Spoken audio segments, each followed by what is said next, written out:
Lamine ইয়ামালের আচরণে Barcelona উদ্বিগ্ন।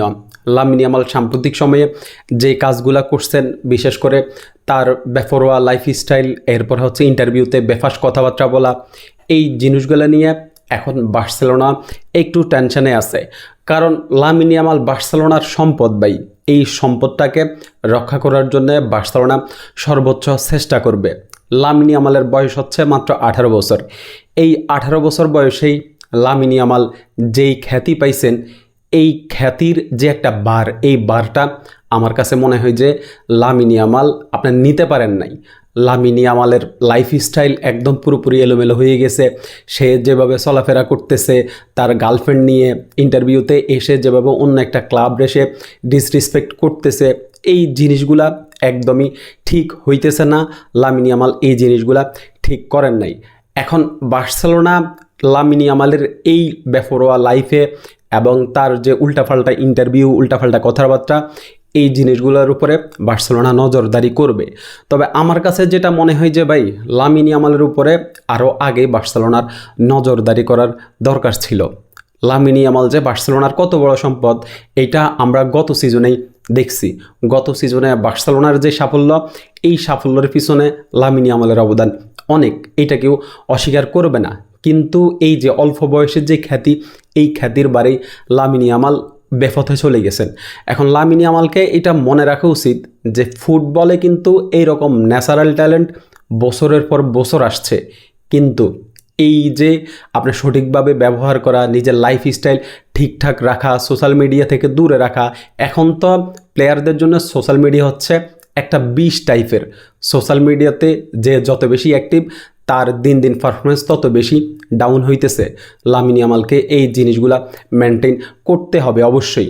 আর আমার কাছে যেটা মনে হয় যে ভাই, লিওনেল মেসি বার্সেলোনায় এসে যেরকম বড় মায়ের মতো রোনালদিনোকে পাইছেন, লামিনে ইয়ামালের ভাগ্য খারাপ যে তিনি হচ্ছে রোনালদিনোর মতো কাউকে পান নাই। লিওনেল মেসি যখন ক্লাবে সিনিয়র হয়েছেন, তখন কিন্তু আবার ক্লাবে জুনিয়র যারা আসছে তাদেরকে তিনি আগলে রাখছেন।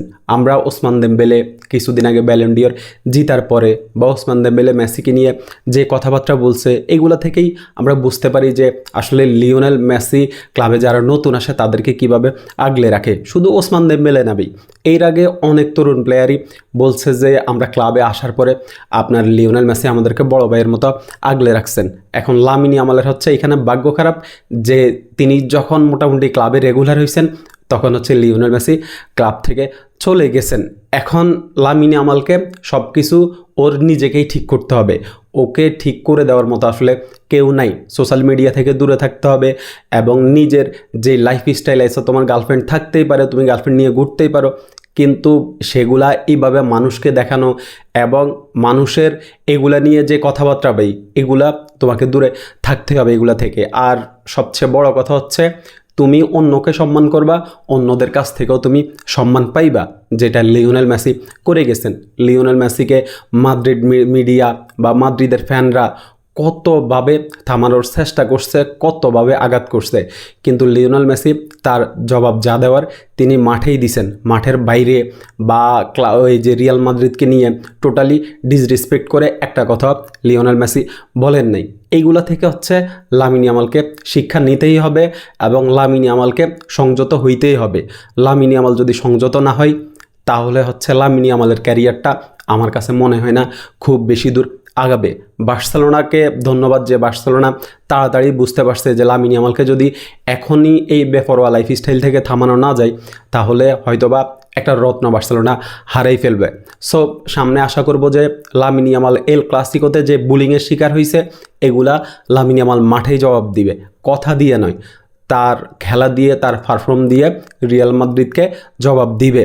এবং আশা করব যে লামিনে ইয়ামাল তার লাইফস্টাইল, তার এইসব বেফাস কথাবার্তা, এগুলা সব কিছু ঠিকঠাক করে নেবেন। ধন্যবাদ সবাইকে।